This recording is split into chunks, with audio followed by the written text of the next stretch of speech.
Se tu quiser, eu já posso ir apresentando, senhor. Sim, por favor. Certinho, então só vou preparar aqui daí. Isso. Enquanto isso, eu olho quem mais está. Tinha nas apresentações, até nas apresentações de modulações, também nas de filtros, eu tinha sugerido para alguns de vocês, eu vejo agora o Emerson bem no meio da minha tela, para vocês, para alguns de vocês fazerem modificações. Eu acho bem importante essa etapa, às vezes a gente passa meio batido, né, quando estuda, faz algum tipo de prova, recebe a avaliação, a correção, o resultado, né, discussão do que foi bem feito ou não tão bem feito na prova, e muitas vezes a reação é virar a página, esquecer e passar para outra. Funciona muito melhor, me parece, para o aprendizado ter esse momento de retorno individual, digo, não apenas o retorno de quem avaliou, né, no caso do professor que avaliou, mas vocês mesmos voltarem no problema e fazer as modificações, as variações, costuma reforçar e muito o aprendizado. Então, é algo bastante pessoal para vocês, os que não fizeram essas modificações, ou aliás, os que não entregaram essas modificações, ou não, que não apresentaram essas modificações sugeridas, era importante que vocês fizessem para o conhecimento. A rigor, a gente tem que um pouco alterar essa cultura resultadista digamos, do diploma, ou do documento, ou da nota, e se preocupar também no entendimento das questões, de tentar eventualmente simplificar, mas ter um entendimento, mesmo que simplificado, sólido. Mas então, eu espero que vocês façam essas modificações e gostaria que vocês mostrassem para a turma também em algum momento. Pode falar, Caio, por favor, desculpa interromper. Bom, o meu trabalho ele é sobre o filtro do tipo rejeita faixa do tipo Chebyshev. Não sei se é assim que pronuncia, qualquer coisa o senhor me corrige aí. Bom, Acho que basicamente... meu russo é tão bom quanto o teu, então... então acho que a gente vai ficar meio sem saber. Bom, enfim, esse aqui é o circuito do meu trabalho, né? Eu tentei usar valores comerciais para ele. Com relação às coisas que foi pedida pro meu trabalho, né? Era que a frequência central da faixa fosse 10 MHz. As frequências de corte, aqui eu botei esse S, significa superior e a inferior, né? Nesse caso, 12 MHz e 8 MHz, que seriam as frequências laterais. A perda de inserção mínima seria de 15 decibéis. A frequência onde seria analisada a perda de inserção mínima, que é a FL, seria 11 MHz. E o máximo ripple é de 1 decibel ou menos. A equação que, como eu já disse, né, para projetar o filtro seria do tipo Chebyshev. O Sohr aconselhou que a gente fizesse o circuito de ordem 3, mas eu fiz com a terceira ordem e o resultado ele ainda não batia com o que era esperado. Então eu optei por fazer a ordem 4 mesmo. Enfim, eu comecei analisando o circuito, a primeira aqui, ó. Eu tentei analisar ele em 3 situações diferentes. Na primeira eu definiria qual é a frequência do sinal senoidal com 20 MHz. Na segunda seria um com 11 MHz. E na terceira seria um bem na faixa de rejeição, com 12 MHz. Enfim, eu comecei aqui pela primeira, né, a de 20 MHz. E aqui, vou aproximar um pouco a tela para que vocês possam ver aqui os valores. Essa aqui é a frequência senoidal de 20 MHz na entrada e no domínio do tempo, né? Como vocês podem ver aqui, 250 mais ou menos nanosegundos. Daí aqui é ela no domínio da frequência, ainda na entrada. Vocês podem ver que, aproximando mais um pouco, está entre 90 MHz, não sei se vocês conseguem ver bem aí. E menos 3 decibéis, né? Daí aqui ela já tem o sinal na carga, né? No domínio do tempo. Que a gente tem uma pequena variação, né? E esse mesmo sinal no domínio da frequência. Aqui ele está a 20 MHz mesmo, e ele tem só uma atenuação de 9 decibéis, ou seja, ele foi de menos 3 para menos 9, um total de menos 6 decibéis atenuados. E como era previsto, ele não foi tão atenuado por não estar na banda rejeitada, né? Que seria entre os 8 e o 12 MHz. Agora eu analisei o sinal de 11 MHz passando nesse filtro, né? Aqui vocês podem ver ele no domínio do tempo e na entrada, e aqui no domínio da frequência na entrada, né? De 11 MHz menos 3 decibéis. Aqui é o sinal sinoidal na carga e no domínio do tempo, né? Já vê que ele tá bem mais, tipo, ele é bem mais variante em relação ao de 20 MHz, que não era atenuado pelo rejeita-faixa. E aqui é esse mesmo sinal no domínio da frequência, né? Enquanto o de 20 MHz ele ficava ali na parcela de menos 9 decibéis, esse já foi para menos 31. Então ele foi de menos 3 a menos 31, né? Totalizando 29 decibéis de atenuação. E por último, eu analisei um sinal com a frequência que seria exatamente na lateral da banda, né? No limite da banda rejeitada. Aqui é o sinal no domínio do tempo na entrada. Aqui, esse mesmo sinal no domínio da frequência, né? Vocês podem ver que ele está a menos 3 decibéis como os outros sinais. Aqui ele já é mais atenuado, ele não chega a ser tanto quanto o segundo, né? E aqui vocês podem ver que ele foi de menos 3 a menos 21. Esse aqui ele é menos atenuado que o outro sinal, por já estar assim, mais para a lateral da banda rejeitada. É basicamente isso. Não sei se... Ah, esse aqui foi com o sinal quadrado também que foi pedido, né? O de 11 MHz na entrada no domínio do tempo. Esse mesmo sinal no domínio da frequência ainda na entrada. Esse aqui foi o sinal quadrado no domínio do tempo já na saída do filtro. E esse aqui foi ele no domínio da frequência, né? Ele foi mais atenuado que o sinal sinoidal. E daí eu fiz uma outra comparação, né? Esse aqui estava no meio da faixa rejeitada, esse aqui já estava na lateral da faixa rejeitada, né? Enfim, eles são os mesmos processos, né? São os mesmos gráficos. Eles começam mais ou menos ali por menos 3, menos 7, né? Nesse caso. E esse aqui, ele é bem menos... Como é que eu posso dizer? Ele foi 17 decibéis atenuado, enquanto o outro, que estava no meio da faixa, foi 26 decibéis. Então a gente teve aí uma variação de mais ou menos 8, 6, por aí. É basicamente isso o trabalho, senhor. Aqui é a conclusão. Não, pode deixar o Zoom aberto. Eu queria que a gente discutisse algumas das tuas imagens. Aí, primeiro, a parte técnica, vários de vocês pegam direto as imagens da tela do simulador com esse fundo preto. Às vezes é muito rápido tu inverter as cores, só pedir para inverter as cores. Aí essa curva ficaria com fundo branco e a curva que está em verde passaria a ser, nem sei qual é o complementar do verde, que vergonha, mas enfim, talvez algum amarelo, laranja, não sei. Mas talvez fica melhor o contraste, mas enfim, os resultados ficam bastante... os gráficos estão, em geral, os gráficos, vocês não estão tomando cuidado na apresentação dos gráficos, tipo os eixos, o tamanho dos números dos eixos ou das legendas ficam ilegíveis e o contraste de cores fica também bastante cansativo.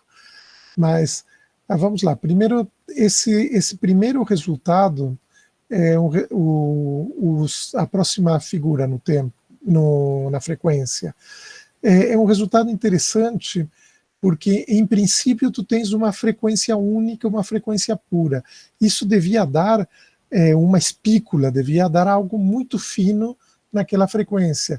E tu tens um gráfico com formato meio de um biquinho, um sino, mas que tem uma largura. Acho que tu até comentou a largura de faixa desse sinal. Essa largura de faixa que aparece na medição, ela tipicamente ela depende mais, no caso aqui do simulador, ou até na vida real, depende mais dos filtros, o filtro de vídeo, né, ou dos filtros de resolução do analisador de espectro, ou então do tamanho da janela de amostragem para o FFT.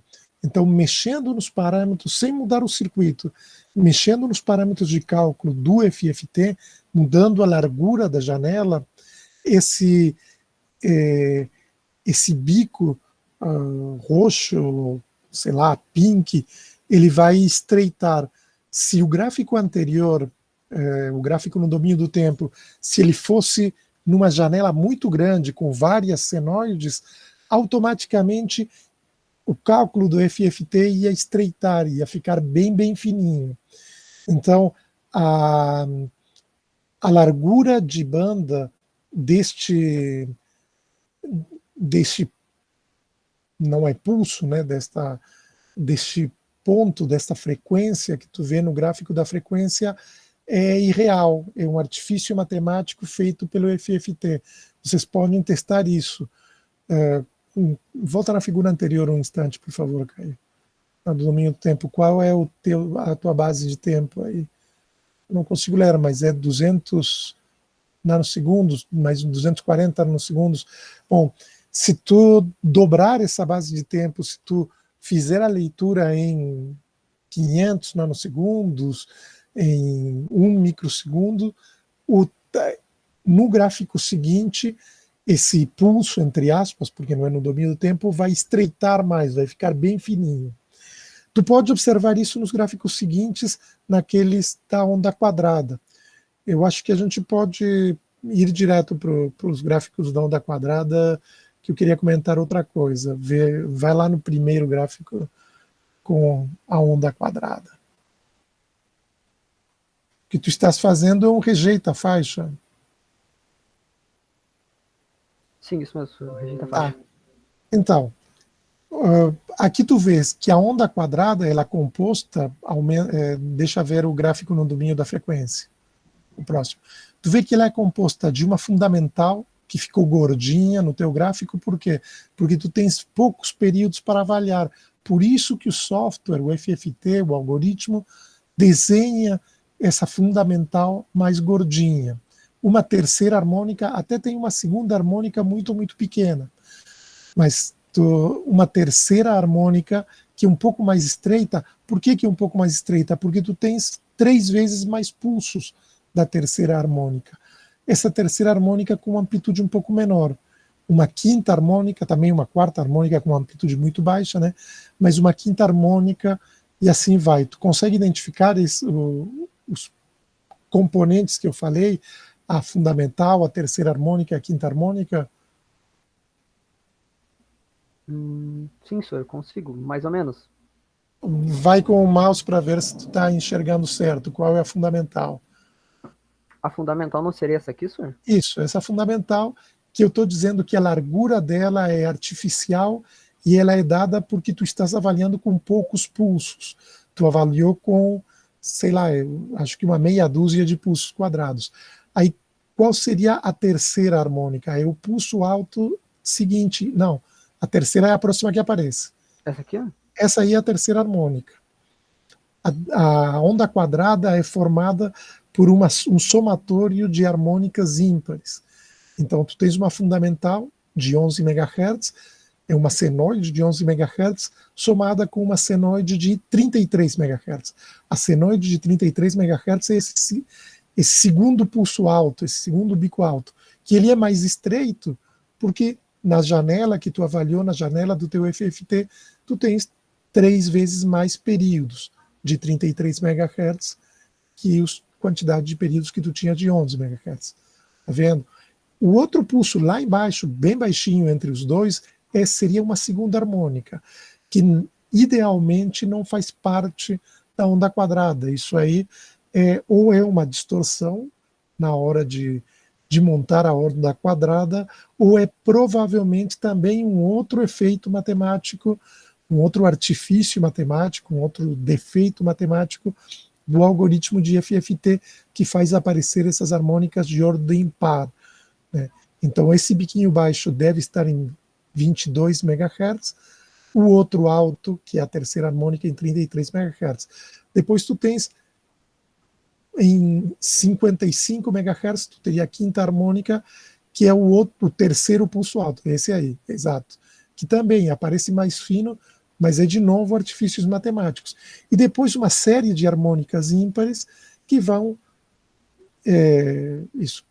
que vão diminuindo em amplitude, o que é real, e que vão também diminuindo em largura de banda, mas que a largura de banda é apenas essa questão, esse artifício matemático, mas que também acontece num analisador de espectro, num equipamento real, que não usa algoritmos matemáticos, que não use FFT, mas que acontece por conta da velocidade de varredura e dos filtros de varredura, né? Tipo do tamanho também das frequências que são analisadas desse analisador de espectro. Então, esse fato de identificar pulsos mais ou menos largos acontece e, e vai acontecer também em equipamento na vida real.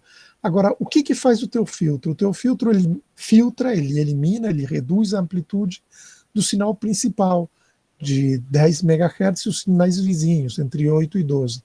Então, esse teu sinal, a fundamental, esse teu sinal de 11 MHz, ele vai ser atenuado. E vão sobrar os demais, que estão fora da banda e que não vão ser atenuados. Mostra o resultado depois, acho que é a próxima figura. Pode até ser no tempo. Acho que na anterior, quando é bem no centro da banda, dá para ver melhor. Mas aqui tu podia pensar que o que aconteceu é o quê? Que tu tens ainda o sinal quadrado ao qual tu subtraiu o sinal senoidal. O sinal senoidal que preenchia esse sinal quadrado foi filtrado, foi subtraído. Por isso tu tens um pulso quadrado acompanhando a tua figura, e ao qual tu tinhas o pulso fechando o quadrado, e esse pulso quadrado tu subtraiu uma parte do senoidal. A parte negativa do pulso, tu subtraiu uma parte negativa, na verdade aparece uma senoide positiva.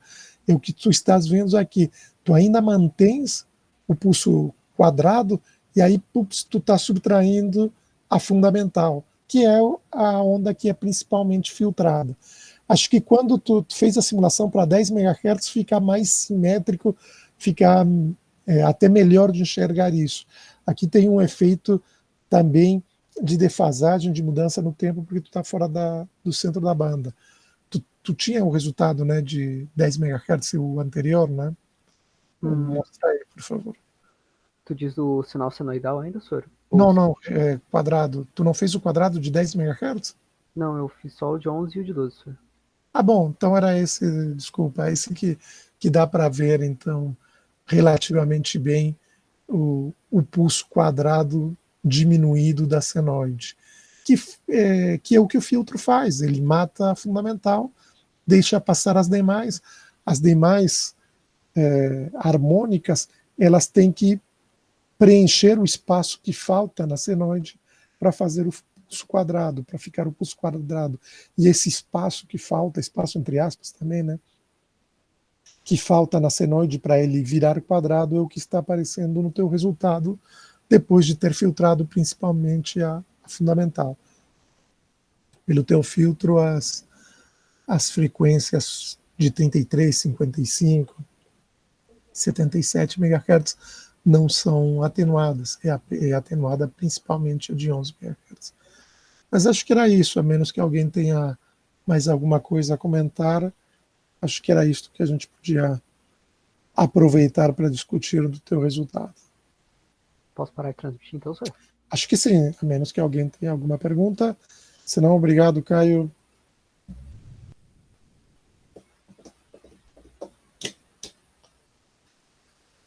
Tem mais alguém que não chegou a fazer a apresentação nas semanas passadas?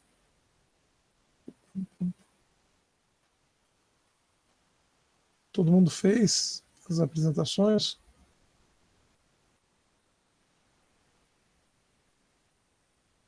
Se todo mundo fez as apresentações, podemos ir para os.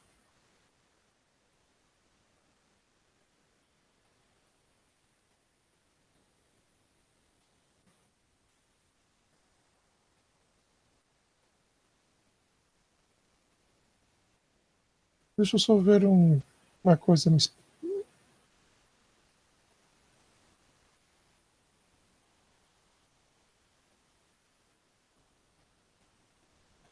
Pois é, Pedro, tu não chegou a fazer a apresentação?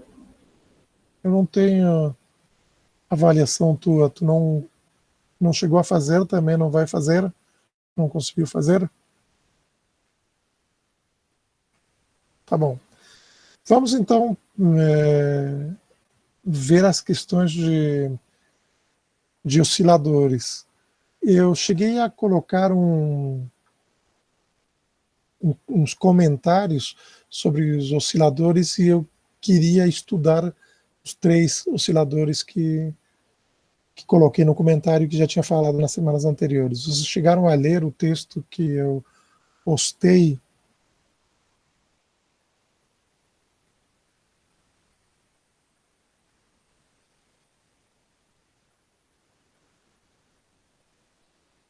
Deixa eu só então ler com vocês, que não é relativamente pequeno, e até para dar oportunidade de vocês perguntar alguma coisa. De repente eu projeto a minha tela.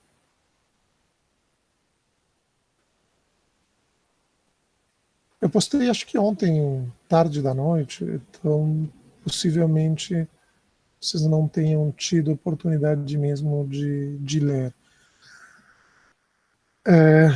O que eu estou dizendo é que os osciladores são circuitos que geram sinais periódicos, e esses sinais podem ser, por exemplo, portadoras senoidais, que a gente vai usar, por exemplo, no modulador, ou podem ser relógios, né, clocks, de circuitos digitais. Nesse caso, é sempre preferível ondas quadradas. Tem circuitos que são até sensíveis especificamente às bordas de subida ou descida. E a gente vai estudar três tipos, dois deles que levam os nomes de dois engenheiros que trabalharam 100 anos atrás, chamam Colpitts e Hartley, que são circuitos. Deixa eu projetar aqui um dos circuitos. São circuitos, eles podem ser implementados também com amplificadores operacionais, mas a gente vai trabalhar apenas com circuitos passivos. Quer dizer, aqui tem um transistor, então não é apenas com circuitos passivos, mas enfim, sem amplificadores operacionais. E ele pode ser entendido como um amplificador operacional, um amplificador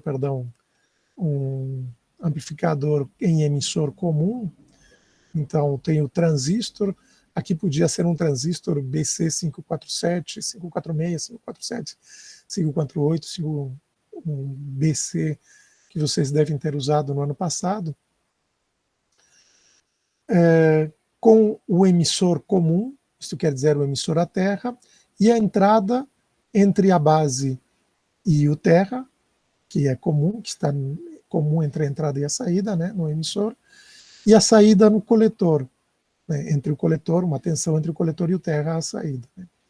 Então, para fazer que este amplificador esteja funcionando, aliás, que esse transistor esteja funcionando como amplificador, a gente tem que polarizar adequadamente a base. Então, podemos usar um divisor de tensão. Se a gente não olha para o resto do circuito, tem esses dois resistores que, como as correntes da base são muito pequenas, aqui no capacitor em DC não vai ter corrente, então praticamente o VCC, neste caso 12 volts, vai estar dividido proporcionalmente esses dois resistores, porque a corrente, né, pela lei dos nós, a corrente no ramo de cima e no ramo de baixo é praticamente igual, porque a base não aceita muita corrente, é uma região fisicamente na estrutura do semicondutor muito estreita, que não recebe muita corrente. Então as correntes em cima e embaixo são praticamente iguais. Se as correntes fossem iguais, seria exatamente o divisor de tensão que vocês estudam, e a gente poderia fazer uma aproximação para ver qual é a tensão na base proporcional nesses dois, o valor desses dois resistores.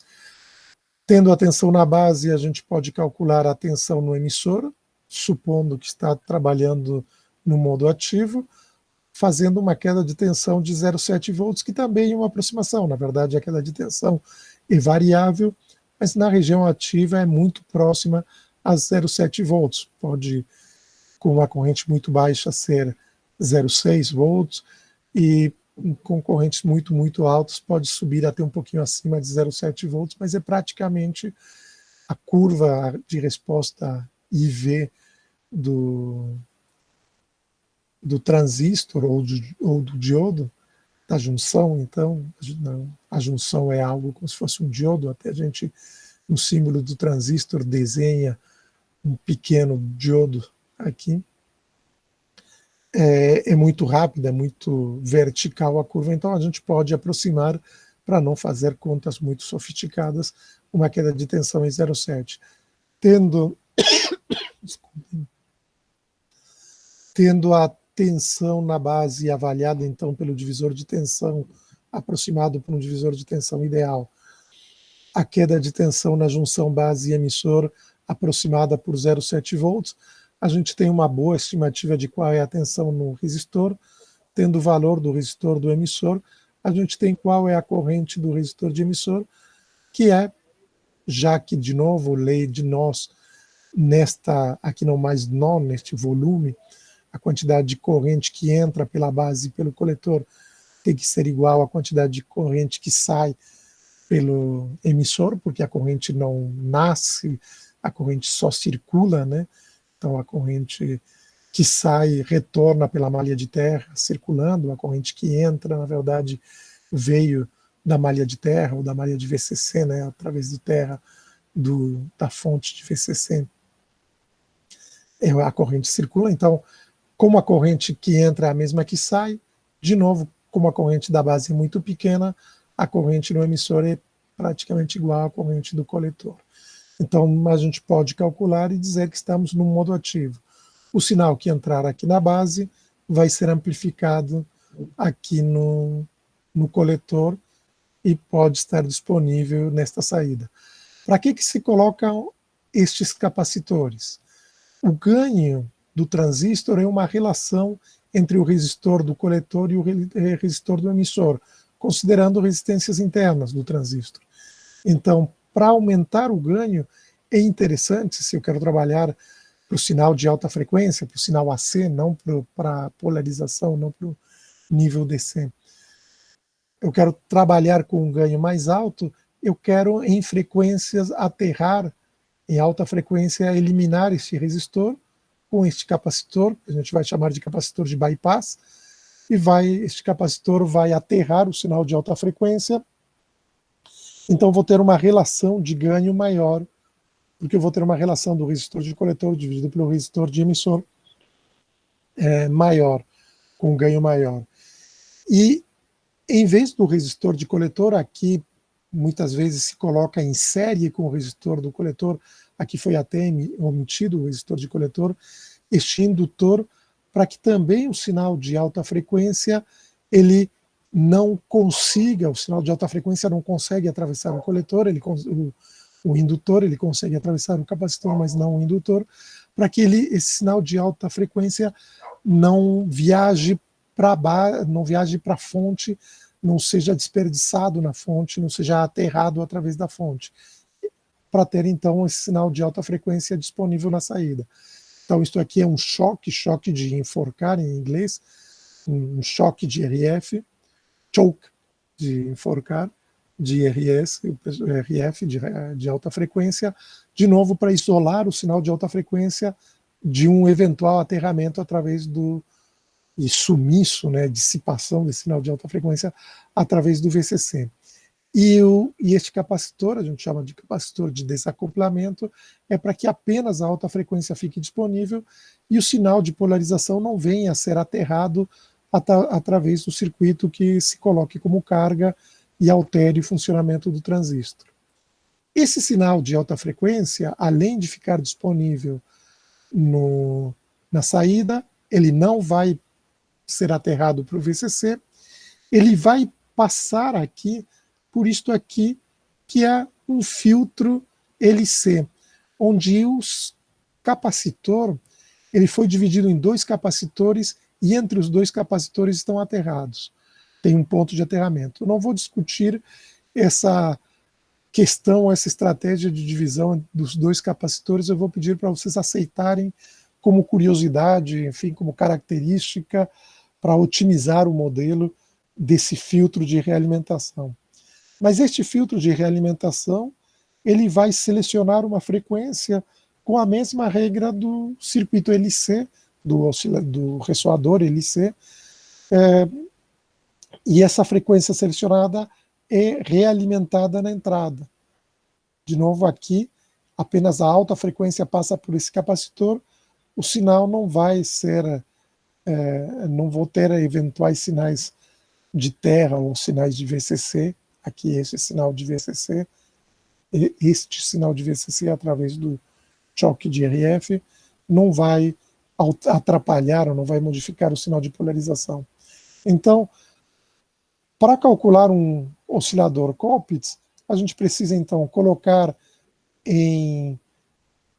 fazer a polarização adequada, calcular a rede de polarização adequada, isto é, calcular os 2 resistores da base neste divisor de tensão, calcular o resistor do emissor, eventualmente o resistor de coletor também, calcular esses 4 resistores para colocar o transistor em modo de amplificação, estimar estes 3 capacitores, que são capacitores de desacoplamento do sinal de RF, e este choque de RF também, para isolar o que é a polarização, o que é o nível DC, do que é a configuração que está fazendo a amplificação. Então, estes 3 capacitores e este indutor têm basicamente essas funções de separar o funcionamento do circuito ou do amplificador em alta frequência, para que ele continue amplificando sem alterar a posição o ponto de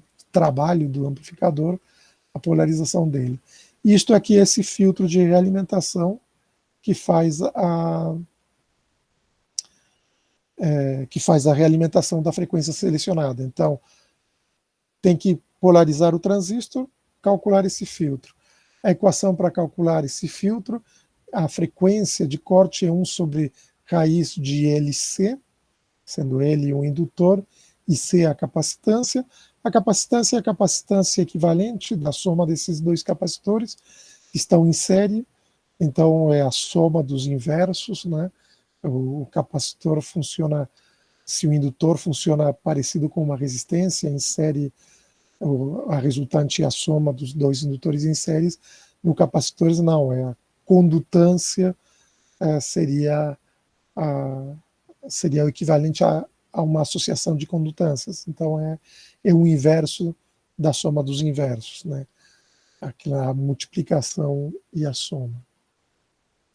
Mas a gente pode, então, dada uma frequência, apenas calcular esta frequência deste filtro para ter o oscilador.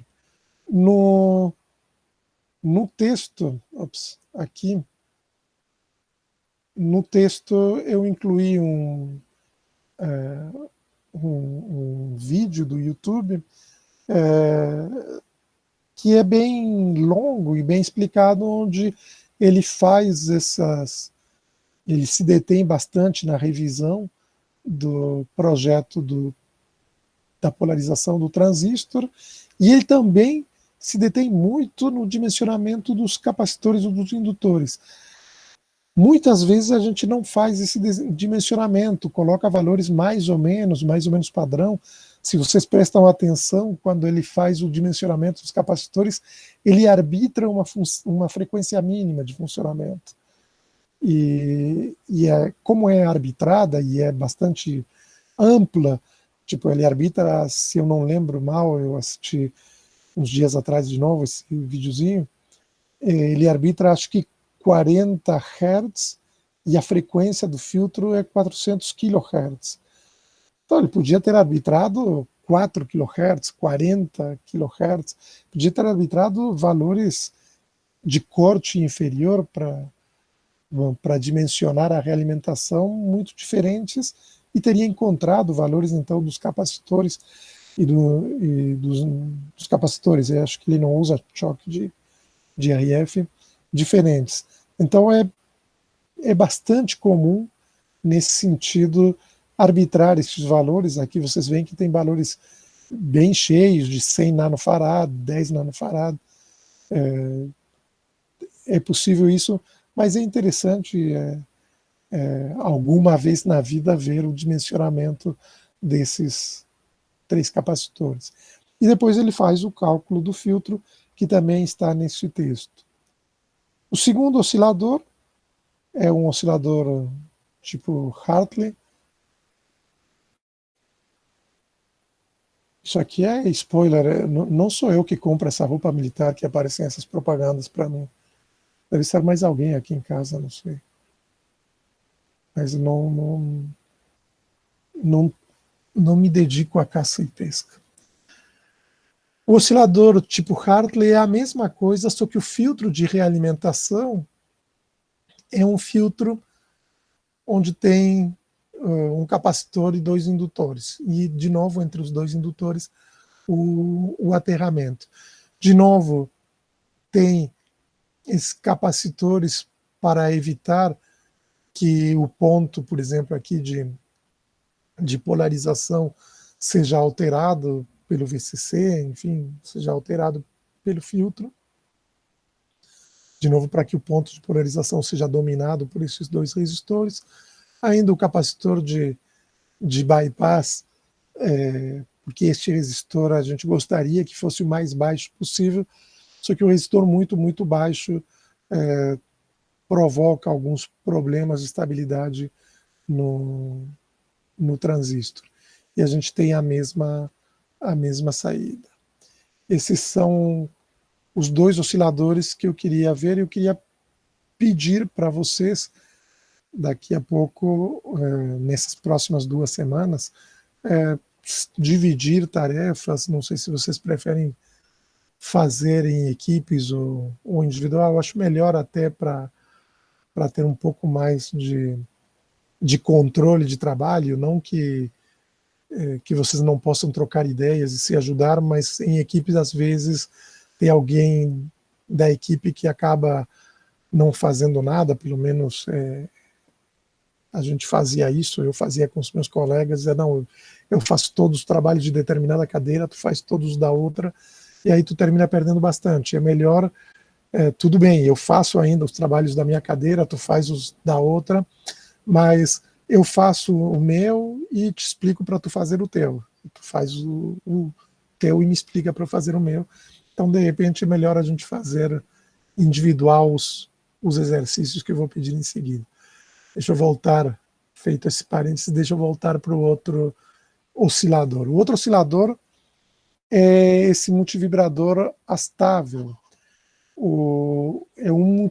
De novo, ele usa também, acho que aqui a gente tem, não sei se vocês conseguem ver neste vídeo, o circuito. Tem 2 transistores que eles são, também estão em emissor comum, né? Tipo, o emissor está à terra.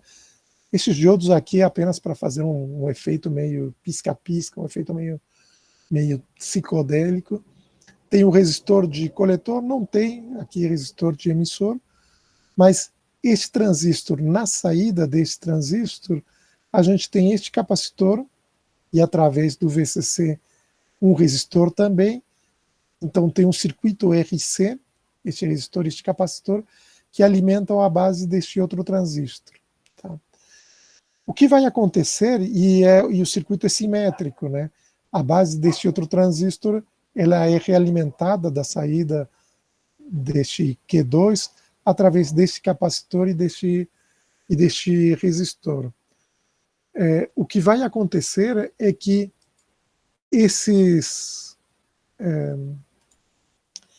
2 transistores, eles vão estar trabalhando agora não num modo de amplificação, eles vão estar trabalhando como chave. Quando um vai estar conduzindo, isso vai provocar o corte do outro, quando o outro, e vice-versa, né? e a mudança do estado de transmissão e de corte vai ser dada pela constante de tempo desses pares de circuitos RC. Então a gente vai ter aqui um tempo baixo durante o tempo que estes capacitores, este resistor, né, que este capacitor descarrega. Eu vou ter um tempo baixo na saída. E eu vou ter um tempo alto na saída, enquanto este outro capacitor descarrega. Vai ter uma alternância entre os dois transistores, né? Vão passar da saturação ao corte, e a passagem entre a saturação e o corte é muito rápida, o que vai fazer aparecer uma onda quadrada, exatamente quadrada, se esses dois transistores e estes dois resistores forem iguais. Então, se os dois resistores tiverem o mesmo valor, os dois capacitores tiverem o mesmo valor, estes outros dois resistores aqui fora também tiverem o mesmo valor, vai ser uma onda quadrada. O tempo baixo de um transistor e do outro, o tempo baixo de um transistor e do outro vão ser iguais. Mas a gente pode modelar alterando os valores de um e outro transistor, fazer uma onda que não seja exatamente quadrada, que seja uma onda com tempo de trabalho, um pulso com um tempo de trabalho diferente, algo parecido com o que vocês fazem ou farão com o PWM, por exemplo, até para controlar cargas, controlar potência em algum tipo de carga. Nos exemplos tem essa montagem lúdica, já que um liga uma chave, um transistor liga, a outra desliga, dá para fazer um pisca-pisca, é o nome. Mas também tem a possibilidade de tu retirar a saída e a saída ser essa onda quadrada, ou mudando, desbalanceando os valores desses capacitores, um pulso de tempo alto menor que 50% do período. Tá? Isso aqui é um circuito que enfim, que também eu queria que a gente estudasse. São circuitos bem simples, todos eles, os três, e seria bem bacana a gente poder fazer práticas desses circuitos. Mas a gente vai fazer apenas simulação, muito provavelmente. Se tivesse, eu duvido que a gente tenha condições de retorno ao laboratório, favoráveis para o retorno ao laboratório até abril, então acho que a gente vai ter que ficar apenas com as simulações. Alguém tem alguma pergunta, observação, comentário? Vocês acham que com esta conversa vocês conseguem reler e estudar a questão? Eu tenho os textos em inglês e esses videozinhos para vocês usarem como apoio. E como tarefa, o que eu queria pedir é para sexta-feira que vem, não a sexta-feira dessa semana, a sexta-feira da outra semana, também sortear, que nem das vezes anteriores, algum exercício, meia dúzia de vocês fazerem colpits com 6 frequências diferentes, pedir para vocês frequências diferentes, 6 frequências diferentes, outros 6 de vocês fazerem Hartley, e também com frequências diferentes para vocês terem que pensar um pouco, mesmo que trabalhem em conjunto e não apenas colar e copiar o resultado do colega. E no caso do multivibrador, do circuito estável, eu até gostaria de pedir, de repente, para 4 de vocês fazerem ondas quadradas, mas pedir também para outros 4 de vocês fazerem ondas com ciclo de trabalhos diferentes. Em termos de dificuldade, esses 4 com ciclos de trabalhos diferentes são talvez mais desafiadores. E em termos de simulação, eu tenho alguma dúvida se, em termos de simulação, o simulador consegue fazendo entrar o multivibrador a fazer a oscilação. Porque, na verdade, o sistema tem dois pontos de equilíbrio ou pseudoequilíbrio. Um ponto de equilíbrio é a oscilação dos dois transistores e outro ponto de equilíbrio é o zero total, não parte, digamos, não arranca o circuito. E a partida se dá por questões randômicas, né, estocásticas, pelo fato de que dois transistores reais, que os resistores reais, que os capacitores reais não são idênticos. E isso provoca a partida do circuito. Agora, num simulador, dependendo da construção interna do simulador, é possível que não dê partida o oscilador. Nesse sentido, talvez fosse interessante variar, colocar um dos transistores e o outro com pequenas diferenças, ou colocar uma muito pequena diferença entre nos componentes passivos, né, nos resistores e nos capacitores, colocar 5% de diferença, 10% de diferença em alguns desses elementos, aí sim deve provocar a partida do multivibrador.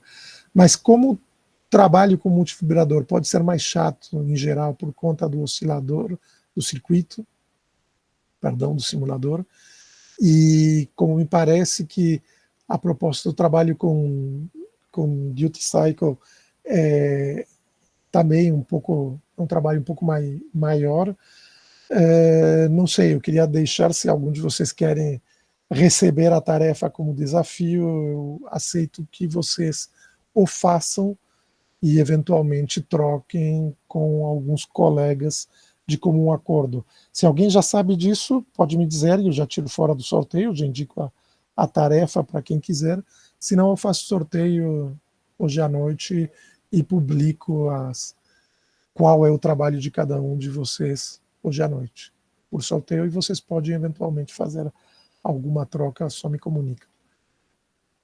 Alguém já sabe que quer pegar o mais difícil ou ninguém é masoquista? Não? Posso fazer isso? Posso fazer um sorteio de tarefas e vocês fazem esses estudos do caso que lhe for sorteado a cada um? E preparam um relatório para sexta-feira que vem, só relatório, a apresentação pode ficar para o dia 20, mas já não vai entrar na avaliação deste trimestre, provavelmente entre na avaliação do segundo, provavelmente não, entra na avaliação do próximo trimestre. Pode ser assim? Pode ser. Podemos ficar por aqui?